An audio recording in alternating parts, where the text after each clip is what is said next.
Gloria a Jesús. Primera de Corintios, capítulo 15, versículo 23 al 28. Amén. Todo para gloria y honra de nuestro amado Jesús Cristo. Primera de Corintios 15, 23 al 28. ¿Ya lo tenemos todos, hermano? Glorifica el nombre de nuestro amado Jesús. Amén. Dice la Escritura, yo lo leo, tú lo sigues con tu vista en el nombre de Jesús. Dice la palabra del Señor, pero cada uno en su debido orden. Cristo las primicias, luego los que son de Cristo en su venida, luego el fin, cuando entregue el reino al Dios y Padre, cuando haya suprimido todo dominio, toda autoridad y potencia, porque preciso es que Él reine hasta que haya puesto a todos sus enemigos debajo de sus pies. Y el postrer enemigo que será destruido es la muerte, porque todas las cosas las sujetó debajo de sus pies.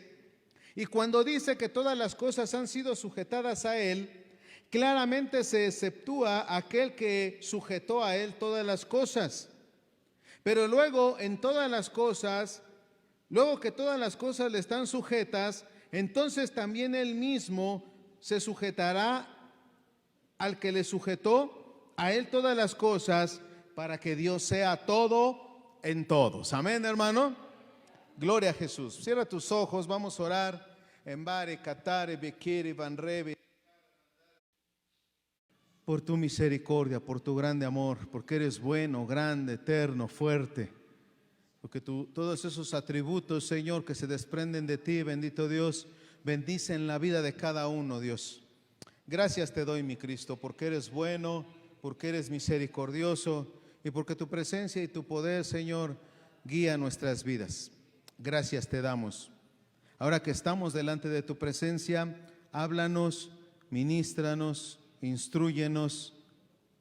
Que tu palabra, Señor Jesús, esté obrando con poder en medio de nosotros, para que seamos bendecidos en tu nombre poderoso, en el nombre de Jesús. Amén. Toma tu asiento, hermano.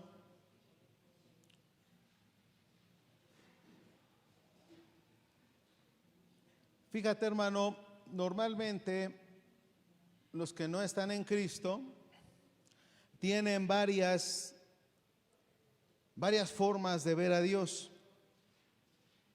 Como comentaba en muchas ocasiones el apóstol, dice, algunos piensan que Dios es un viejecito sentado en su trono, viendo cuando fallemos para en ese momento lanzar un castigo hacia el ser humano.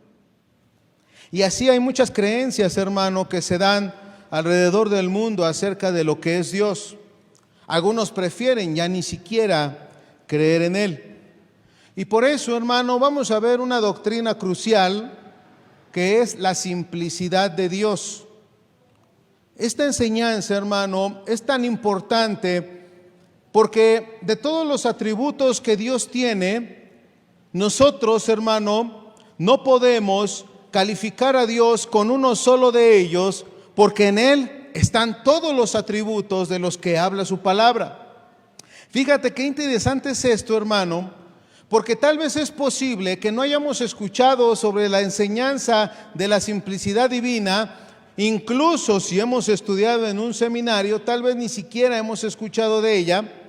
Pero la simplicidad divina, hermano, es el concepto de que Dios no existe en partes, sino que está completamente unificado.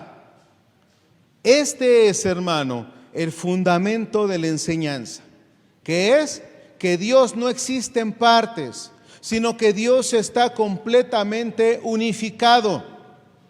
No está Dios, hermano, con atributos distintos, y cuya existencia en Dios es sinónima. ¿A qué se refiere, hermano? Que todos sus atributos, su carácter y todo lo que Él hace, hermano, tienen un mismo significado en Él. Es su esencia, es la esencia de Dios, sus atributos y además todas las cosas que se desenvuelven de una manera sinónima hacia Dios, que tiene el mismo significado de su grandeza, su poder, su amor, su misericordia. Todo eso, hermano, es la esencia de Dios. La doctrina o la enseñanza de la simplicidad divina, hermano, está relacionada con las doctrinas de la aceidad divina. Ahorita vamos a ver qué son estas palabras. Están, hermano, relacionadas con las doctrinas de la aceidad divina, la trascendencia y la unidad. Y varios, hermano, padres de la iglesia, a los que nosotros tenemos en cuenta que hasta el año 315 aproximadamente, desde que el Señor Jesús o desde que fue la muerte de Juan hasta ese año, los consideramos padres apostólicos, y después de él los consideramos a los padres de la iglesia. Pero Agustín de Hipona, Anselmo y Aquino definieron y promovieron esta enseñanza. ¿Qué es, hermano? ¿Qué es cuando nosotros hablamos, por ejemplo, de estos tres términos que te decía, la doctrina de la aceidad divina? Aceidad, hermano, es cuando hablamos en este término, refiriéndonos a una palabra que proviene del latín aceiti, la cual significa de uno mismo. Y este implica que Dios es autoexistente. Esa es la aceidad de Dios. Dios es autoexistente, es independiente y no tiene necesidad de nadie ni de nada. Esta es la enseñanza de la aceidad. Dios, hermano, es en sí mismo y en Él mismo tiene vida. No como nosotros, hermano, sus criaturas, que necesitamos ¿de qué? De la bondad de Dios para poder vivir. En Él vivimos y nos movemos y somos, hermano, dependientes de que Dios nos regale la vida y del significado de nuestra vida. Pero esta palabra aceidad, que te digo que habla de que es autoexistente, y también, hermano, encontramos que entonces vemos a través de esta enseñanza toda la grandeza de Dios, en donde Él no necesita de ninguna de las cosas para que Él haga o disponga para la humanidad, como lo vimos en la creación en Génesis 1. Cuando hablamos también de la enseñanza de la trascendencia, hermano, significa que Dios está por encima de todo. Es más alto que tú y que yo, hermano. Es independiente de los demás. Y en relación con Dios, trascendente es la idea de que Él existe por encima e independientemente de toda la creación. Quiere decir esto que Dios es soberano, hermano. Él creó todo el espacio. Y en otras palabras, hermano, podríamos decir que no hay ninguna otra cosa creada que se iguale a Él. Y además, hermano, nada puede interferir con su poder. Vuelvo a repetirte, Él creó todo el espacio, Él creó el tiempo, Él creó la energía y creó la materia. Por lo tanto, Él puede controlar todas las cosas como a Él le plazca. Y cuando hablamos de unidad, de la enseñanza de la unidad, nos referimos a que Dios es único y que no hay otro como Él. Estas enseñanzas, hermano, las defendieron aquellos que te mencioné, que fueron Agustín, Anselmo y Aquino. Defendieron esta enseñanza, claro, declarando en la enseñanza toda la grandeza, la trascendencia y la autoexistencia de parte de Dios, y declarando que no había nadie como ese Dios que nosotros tenemos. Así que, hermano, la simplicidad divina significa que Dios es unidad perfecta sin composición de división. Por ejemplo, mira, vamos a ver un ejemplo. Cuando leemos en la primera carta del apóstol Juan, en el capítulo 1, versículo 5, que dice, Dios es luz, y luego en la misma carta, pero en el capítulo 4, versículo 8, dice que Dios es amor, no estamos diciendo que Dios es una parte luz y otra parte amor. Aunque claro, cabe mencionar, hermano, que nosotros a través del teísmo entendemos a Dios como un Dios personal, que se ha presentado a cada uno de una manera distinta, de una manera diferente. Algunos, hermano, hemos conocido a Dios como un Dios que restaura, como un Dios que ama, como un Dios que perdona, pero esto no quiere decir que porque se ha presentado y nosotros conozcamos a un Dios personal, quedan fuera todos sus atributos y toda, hermano, el carácter del cual también se manifiesta de parte de Dios. Sin embargo, se ha presentado ante nosotros, ¿por qué? De acuerdo a la necesidad, para que nuestra fe creciera y nosotros dependiésemos más de Él y nos entregáramos más a Él. Por eso en estos dos ejemplos, Dios es luz y Dios es amor, no estamos diciendo que Dios es una parte luz y Dios es otra parte amor. Lamentablemente, hermano, así en muchos cristianos hablan así de Dios. O también decir algo como esto: sé que Dios es justo, pero creo que el hecho de que Dios es amor es más importante. Muchas veces entonces se le llega a dar un calificativo mayor a Dios, claro, como te decía, en alguna parte, porque Dios se ha presentado de una manera personal a nosotros, pero no quiere decir que entonces todo su carácter y sus atributos estén desligados de esa manera en la que nosotros lo concebimos. En otras palabras, también encontramos, y es común escuchar hablar de Dios como si Él tuviera o estuviese compuesto de varias partes, e incluso como si una parte fuera más importante que la otra.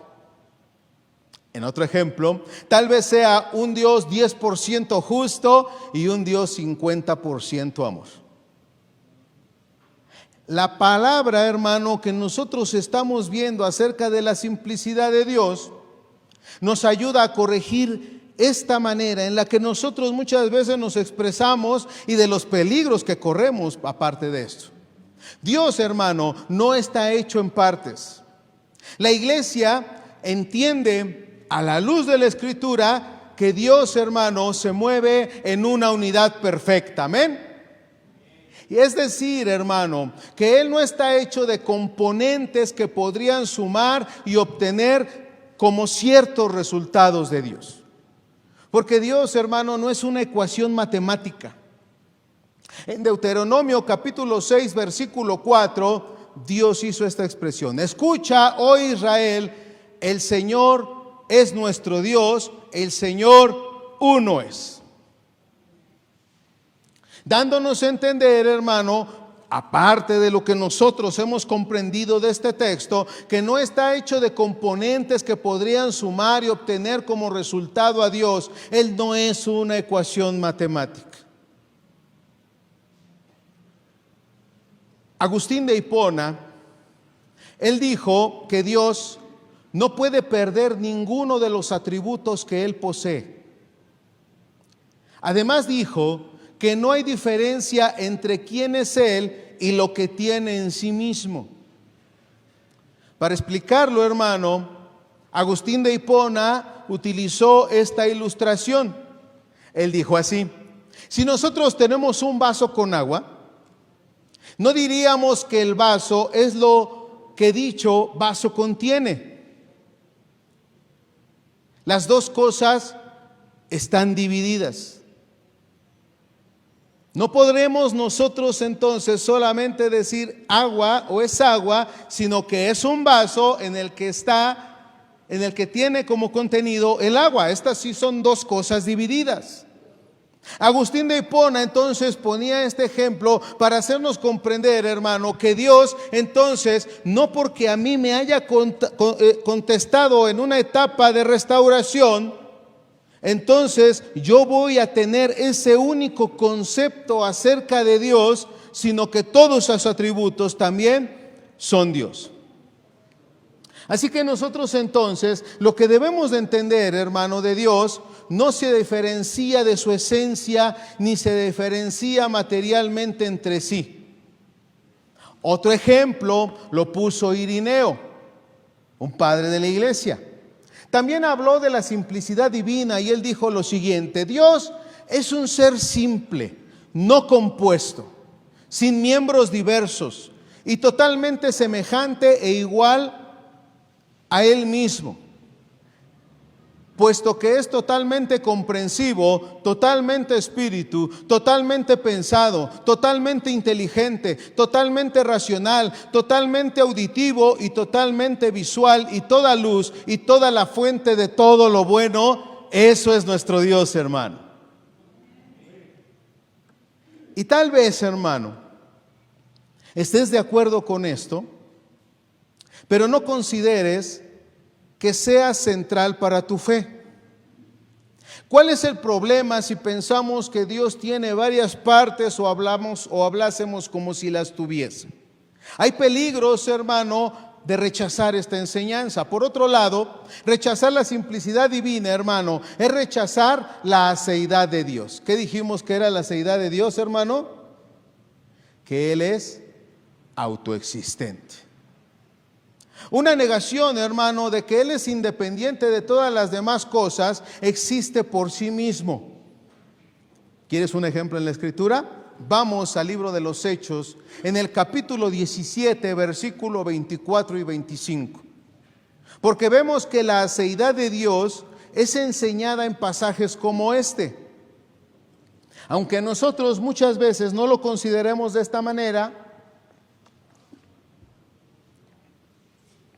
la Biblia sí nos explica acerca de la aseidad de Dios. Y dice así el texto. ¿Ya lo tienes, hermano? El Dios que hizo el mundo y todas las cosas que en él hay, siendo Señor del cielo y de la tierra, no habita en templos hechos por manos humanas, ni es honrado por manos de hombres, como si necesitase de algo.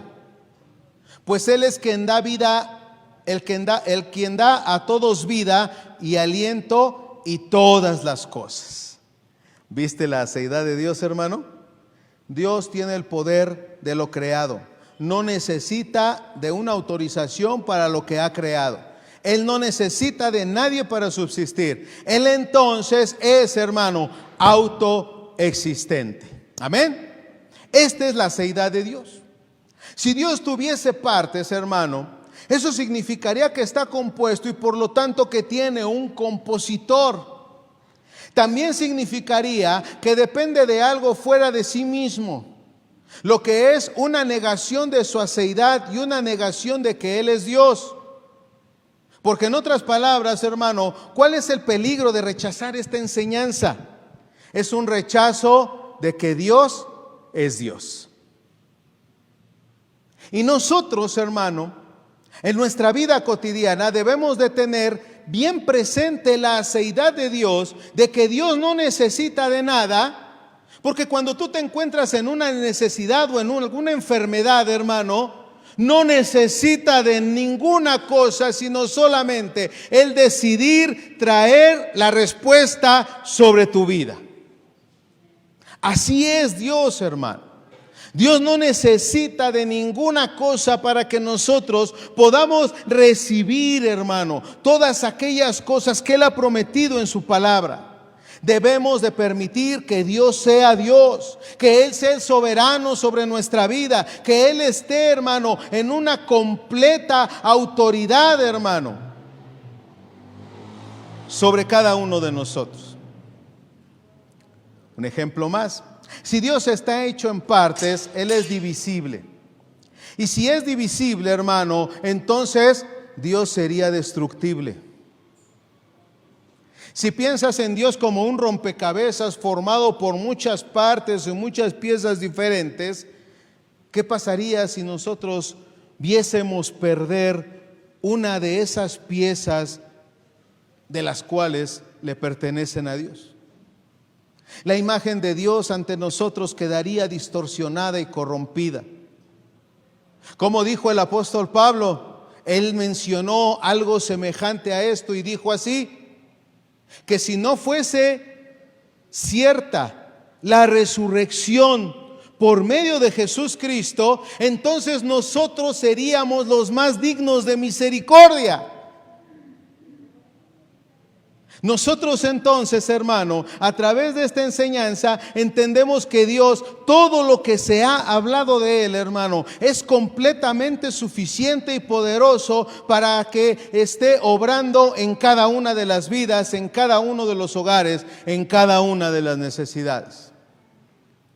Como lo señala Matthew Barrett, él lo menciona así, y dijo, al final, la simplicidad es esencial para un Dios inmune a la división y a la corrupción. Ahora, ¿cómo podríamos nosotros en nuestra vida cotidiana expresar algo como si Dios fuera en parte algo y en parte otra circunstancia? Bueno, entramos en una desgracia, entramos en una circunstancia difícil y nosotros en un recorrido tan largo, hermano, estuvimos considerando que Dios era bueno, pero cuando nos enfrentamos en la situación, preguntamos, ¿por qué Dios? ¿Acaso se perdió lo bueno que era Dios por lo que aconteció, hermano? Dios sigue siendo bueno. Dios sigue teniendo esa característica y la sigue mostrando hacia nuestras vidas de la manera en la que Él, hermano, lo ha preparado y ha adecuado para nuestra vida, aún en la circunstancia más difícil. Por eso Él dice en su palabra que a los que tenemos a Dios, todas las cosas nos ayudan a bien, hermano. Las buenas y las malas.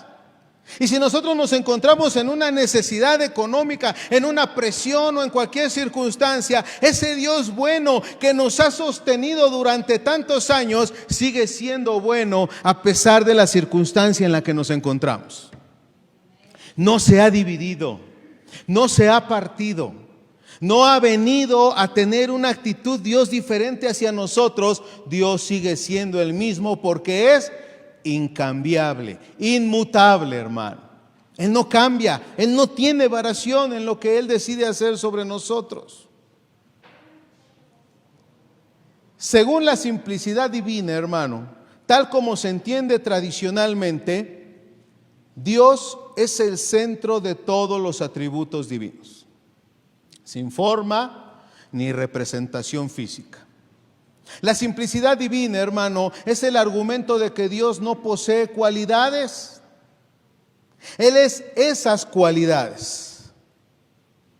De Él surgen esas cualidades. Por ejemplo, Dios no tiene existencia.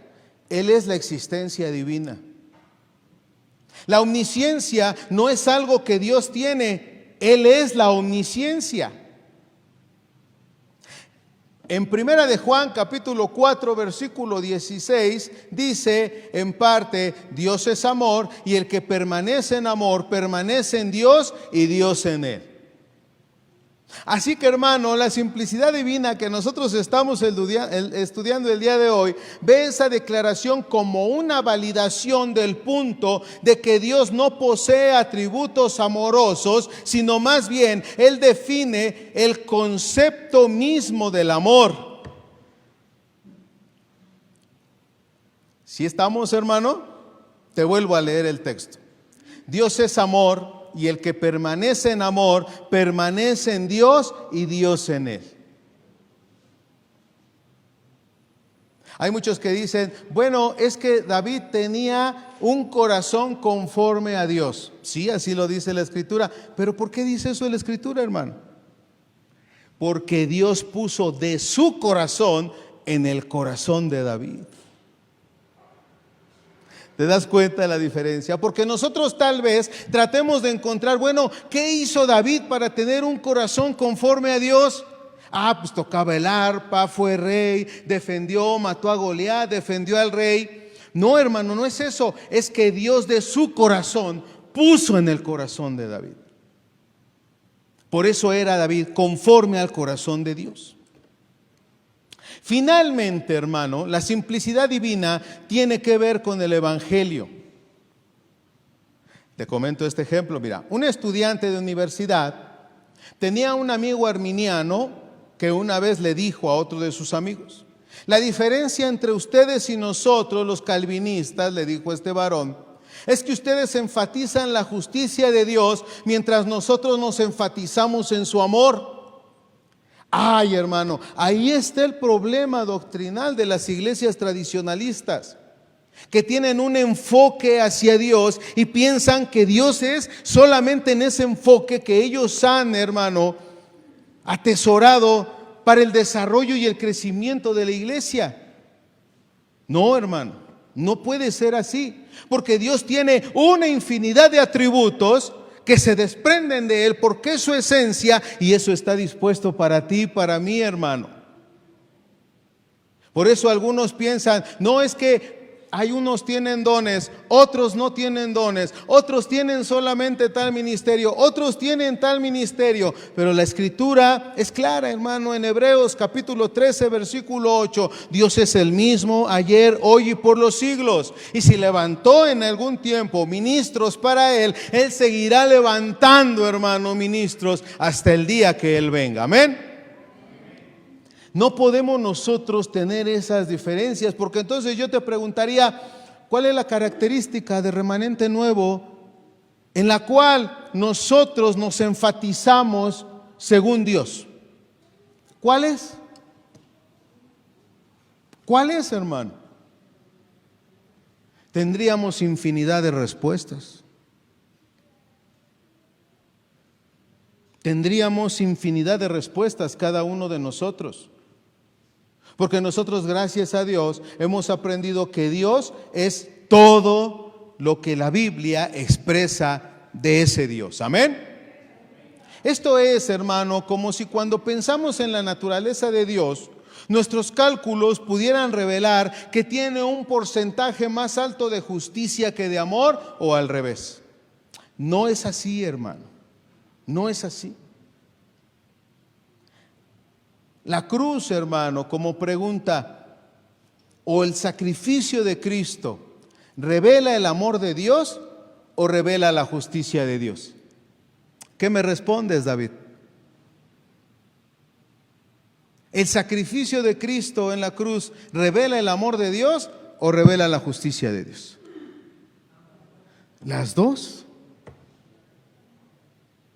Las dos. Dios entonces, hermano, no podemos clasificarlo en alguna parte, porque Dios es todo en todos, como el texto que leímos inicialmente. Así que la doctrina de la simplicidad divina, hermano, nos ayuda a ver que el sacrificio de Cristo revela el carácter de Él mismo.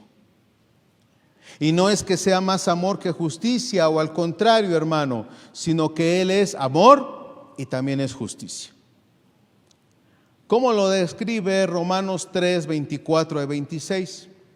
Siendo justificados gratuitamente por su gracia, mediante la redención que es en Cristo Jesús, a quien Dios puso como propiciación por medio de la fe en su sangre, para manifestar su justicia, a causa de haber pasado por alto en su paciencia los pecados pasados, con la mira de manifestar en este tiempo su justicia, a fin de que Él sea justo y el que justifica al que es de la fe de Jesús. Estudia el texto en tu casa, hermano, porque aquí encontramos varias características, hermano, del carácter y de la personalidad de Dios. Todo lo que Dios hace, hermano, revela quién es como perfecta unidad, sin composición y sin división. Por eso, hermano, es que el evangelio en el que nosotros hemos creído y en el Dios al que hemos depositado toda nuestra confianza es seguro, hermano. Nada nos debe de mover de el enfoque que nosotros tengamos acerca de nuestro Creador. Toda predicación, hermano, tiene que estar Él. Él tiene que estar presente. Su sacrificio, su evangelio, su obra, su poder, su amor, toda predicación tiene que contener eso. No se puede salir de ello, hermano, porque somos una iglesia cristocéntrica. Si nosotros señaláramos el Evangelio y decimos que el Evangelio nos muestra el amor de Dios sobre la justicia de Dios o al revés, estamos enfrentando dos atributos de Dios entre sí y rechazando esta enseñanza. De esta forma, hermano, estamos perdiendo en el limbo el Evangelio mismo, en donde no se sepa de Él, en donde está perdido.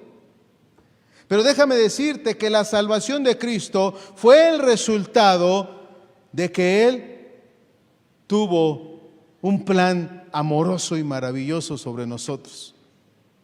¿Qué le impedirá tener a Dios un día más justo, hermano, que ese que decidió entregar su vida y que dijo, consumado es, hermano? ¿Qué podrá ser más maravilloso que ese punto, hermano? Me platicaba mi hija acerca del testimonio de quién fue, de Daddy Yankee, de ese cuate, que ahorita lo están subiendo mucho, hermano, que él decidió, hermano, antes de empezar a proclamar el Evangelio, a hacer una gira mundial, hermano, con todo lo que él hacía anteriormente, aunque ya se había convertido. Y me decía mi hija, está bien que lo hubiese hecho así, y después de toda esa gira que él tuvo, aunque ya era cristiano, viniera y ahora sí predicar el Evangelio y estuviera dando conferencias y todo. Le dije yo, solamente eso demuestra una cosa, que el hombre quiere hacer el Evangelio como le place. El hombre trata de mover el Evangelio como mejor le conviene. Se envuelve y se inclina hacia donde le conviene. El Evangelio no se ha tomado con la seriedad de vida, hermano. Al Evangelio no se le ha dado el respeto que se le debería de dar. El Evangelio no ha sido honrado, hermano, de acuerdo a aquel que dejó su trono y que entregó su vida por cada uno de nosotros. Queremos hacer del Evangelio como mejor nos interesa y como mejor nos place. ¿Cuál sería la definición entonces, hermano, de nuestra definición acerca del Evangelio? Se acomoda a como yo pienso. Se acomoda a como yo creo. Se ajusta a mis tiempos. El Evangelio se acomoda a como yo considere que así debería de ser. No es eso el Evangelio, hermano. El Evangelio es otra cosa más impresionante, impactante, que nosotros, si nos ponemos a meditar en él, hermano, no dejaríamos de estar agradeciéndole a Dios por todo lo que Él hizo por cada uno de nosotros. No importa que hayamos crecido en cuna evangélica al que le tocó tener ese privilegio. Otros padecimos más que otros, hermano, para que llegara Cristo y nos levantara. Pero ahora nosotros, que hemos venido a este Evangelio y que ha pasado el tiempo y que nos hemos acomodado a él y que nuestra forma de vida se ha acomodado, el Evangelio se ha acomodado a nuestra forma de vida, nosotros queremos, hermano, o pensamos que eso es lo correcto. Pero eso que me comentaba mi hija es un claro ejemplo, hermano, de que no hay seriedad dentro del Evangelio. Y nosotros debemos de retomar como iglesia en restauración, hermano, volver a poner las cosas en su estado o en su animación original. ¿Cómo era entonces que nosotros debemos de llevar el Evangelio? El libro de los Hechos, la vida de los apóstoles. que nos lleva, hermano, precisamente a que nosotros consideremos cómo era que vivían aquellos que entonces tuvieron las primicias del Espíritu de Dios, hermano, y cómo fue que se movieron y cómo estuviesen hablando y cómo convivían y cómo compartían y cómo recibían la enseñanza y cómo, hermano, se mostraban milagros y maravillas. Y dice la Escritura, y se añadían cada día a la iglesia a los que habían de ser salvos. Respeto por el Evangelio, honra por el Evangelio, es lo que nosotros necesitamos, hermano.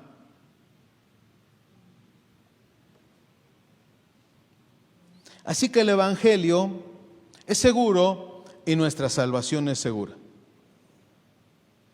porque fue la obra de un Dios, hermano, que es totalmente amor, totalmente justo, totalmente misericordioso, totalmente bondadoso, totalmente lleno de amor y suficiente para cada uno de nosotros.